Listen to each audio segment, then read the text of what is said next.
नमस्कार दोस्तों।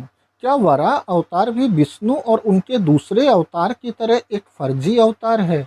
ज्योतिबा फूले अपनी पुस्तक गुलामगिरी में वराह अवतार को भी फर्जी और मनगढ़ंत बताते हैं। अपनी पुस्तक की प्रस्तावना में वे कहते हैं कि ब्राह्मण पुरोहितों ने अपने स्वार्थ के लिए और योग्य होने के नाम पर झूठे ग्रंथ तैयार किए, शूद्रों के दिलो दिमाग को ग्रंथों में लिखी बातों की ओर मोड़कर ठगा गुलाम बनाया। ब्राह्मण पंडे पुरोहित अपने स्वार्थ की खातिर अनजान भोले अनपढ़ शूद्रों को उपदेश के नाम पर बार बार यह बताते रहे कि ब्राह्मण श्रेष्ठ है, शूद्र नीचा है और ब्राह्मण को सेवा कर प्रसन्न रखना ही उनका धर्म है। यह कोई छोटा शोषण नहीं है, कोई मामूली बात नहीं है। दरअसल हिंदू ग्रंथों में वराह अवतार भगवान विष्णु का तीसरा अवतार माना गया है। वराह शब्द का मतलब है जंगली सुअर। इस अवतार में विष्णु का मुख सुअर का और शरीर इंसानी था। गुलामगिरी के भाग 4 पृष्ठ 23 पर महात्मा ज्योतिराव फूले धोंडीराव से संवाद के क्रम में इन बातों पर उनसे विस्तार पूर्वक बातें करते हैं। धोंडीराव ज्योतिराव से पूछते हैं कि इतिहासकारों ने यह लिख कर रखा है कि वराह का जन्म सुअर से हुआ है, इसमें आपकी क्या राय है? तो इस पर फूले जी का जवाब उनके ही शब्दों में देखते हैं। वे कहते हैं, वास्तव में सही बात यह है कि मनुष्य और सूअर में किसी भी दृष्टि से कोई समानता नहीं है। अपनी बात को अधिक स्पष्ट करने के लिए तुम्हें अच्छी तरह समझ में आ जाए, इसलिए यहाँ उदाहरण के रूप में सिर्फ एक ही बात कहना चाहता हूँ कि वे अपने बच्चों को जन्म देने के बाद उनसे कैसा व्यवहार करते हैं, हमें सिर्फ यही देखना है। मनुष्य जाति की नारी अपने बच्चों को जन्म देते ही वह अपने बच्चे को किसी भी तरह परेशान नहीं करती और उसे बड़े लाड प्यार से पालती है, पोसती है। लेकिन सुअरी भी कुतिया की तरह अपने पैदा किए पहले बच्चे को खा जाती है, इसके बाद दूसरे बच्चे को पैदा करती है। इससे यह सिद्ध होता है कि वराह की सुअरी माता ने सबसे पहले अपने सुअर बच्चे को खाकर बाद में उस मानव सुअर को पैदा किया होगा।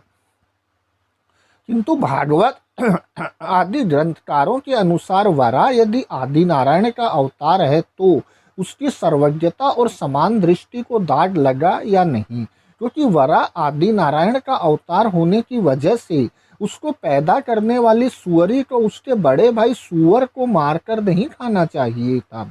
इससे पहले ही उसने पहले ही कुछ प्रबंध करके क्यों नहीं रखा था? हाय, यह पद्मा सुअरी वराह आदि नारायण की माँ ही तो है न, और उसने इस तरह से अपने नन्हे मुन्ने अबोध बालक की हत्या क्यों की? वह आगे कहते हैं, बाल हत्या शब्द का अर्थ सिर्फ बच्चों को जान से मारना ही होता है, फिर वह बच्चा किसी का भी क्यों न हो।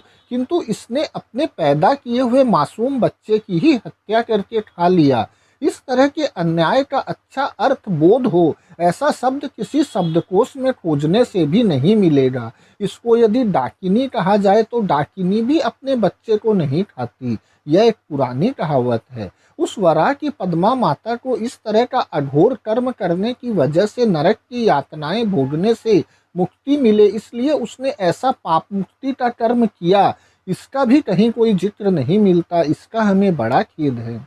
धोंडीराव पूछते हैं फिर से, वराह की स्वरी माता का नाम यदि पद्मा था तो इससे यह सिद्ध होता है कि उसके सुअर पति का भी कुछ न कुछ नाम होना ही चाहिए। ज्योतिराव बताते हैं कि इस पद्मा स्वरी के पति का नाम ब्रह्मा था। अब धोंडीराव जो कहते हैं वह विशेष रूप से ध्यान देने योग्य है।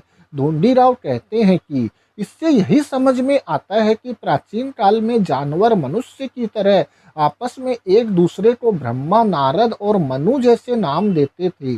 उनके नाम इस गपोड़ी ग्रंथकारों को कैसे समझ में आए होंगे? दूसरी बात यह है कि पद्मा सुअरी ने वराह को उसके बचपन में अपने स्तन से दूध पिलाया ही होगा, इसमें कोई संदेह नहीं है। लेकिन बाद में कुछ बड़ा होने पर गांव के खंडहरों में कोमल फूल पौधों का चारा चरने की उसे आदत पड़ गई होगी कि नहीं, यह तो वही वराह आदि नारायण ही जाने। इस तरह से उनके धर्म ग्रंथों में कई प्रकार के महत्वपूर्ण सवालों के जवाब नहीं मिलते।